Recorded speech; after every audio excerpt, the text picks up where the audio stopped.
বড় বড় শক্তিধররা এই আন্দোলনকে নির্মূল করার চেষ্টা করে নিজেরাই নির্মূল হয়ে গেছে। আপনারা সেই অপরিণামদর্শী পথে পা বাড়াবেন না, আপনাদেরকে কিন্তু সেই পথেই হয়তো পরিণাম ভোগ করতে হবে।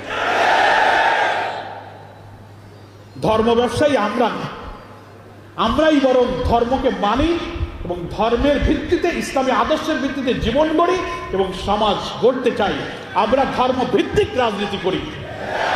আর যারা ব্যক্তিগত জীবনে, পারিবারিক জীবনে, সামাজিক জীবনে ধর্ম মানেন না, কিন্তু ভোট যখন আসে তখন টুপি কিনে মসজিদে যান, এটাই হলো ধর্ম ব্যবসা। সারা বছর নামাজ নাই, রোজা নাই, দান নাই, খয়রাত নাই, ভোটের সময় আসলে নতুন পাঞ্জাবি, নতুন টুপি, ঘন ঘন মসজিদ, পকেটে আতর, জায়নামাজ, মাশাআল্লাহ, সুবহানাল্লাহ, ইন্নালিল্লাহ, আলহামদুলিল্লাহ, মুসাফা, কুলাকুলি, এইটার নাম হলো ধর্ম ব্যবসা। আমরা ভোটের সময় ধর্ম মানি না, সারা বছর 12 মাস আল্লাহর গোলামি করি, 12 মাস আল্লাহর ইবাদত করি। ভোটের মৌসুম সামনে রেখে যারা ইবাদত করেন তারাই হচ্ছেন ধর্ম ব্যবসায়ী। স্বাধীনতার 53 বছর পর স্বাধীনতার পক্ষ বিপক্ষ ধোয়া তুলে জামাত ইসলামীকে যদি সাইজ করতে চান, তো যারা সাইজ করতেছেন তারাই সাইজ হয়ে গেছে। স্বাধীনতার 53 বছর পর এই জাতির মধ্যে কোন প্রশ্ন তুলে অনৈক্য বিভেদ তৈরি করার এই ষড়যন্ত্রকে আমরা দেশের বুদ্ধে ষড়যন্ত্র মনে করি। দুঃখের সাথে বলতে চাই, বাংলাদেশের স্বাধীনতার অনেক পরে স্বাধীন হওয়া, মালয়েশিয়া, সিঙ্গাপুরে, এখন আমরা তো শুরু করেছি, কিন্তু আমাদের সামনে দুইটা চ্যালেঞ্জ।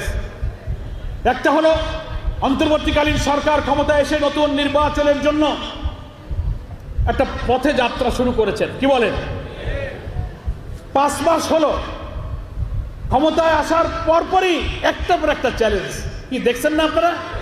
4টা প্রতিবিপ্লবের চেষ্টা করা হয়েছে, পাল্টা কু, জুডিশিয়াল কু, আনসার কাণ্ড, এই দাবি সেই দাবি, হিন্দু মুসলিম বৌদ্ধ ভাইদেরকে নিয়ে রাজনৈতিক খেলা, সচিবালয়ে আগুন।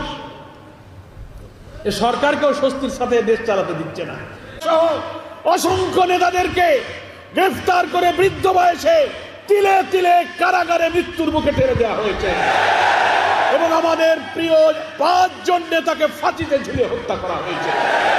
আমাদের সব আন্দোলন সংগ্রামকে তছনছ করে দিয়ে আমাদেরকে তারা মনে করেছিল যে এদেশে শুধু হাসিনাই যতদিন বেঁচে থাকবে সেই শুধু দেশ শাসন করবে।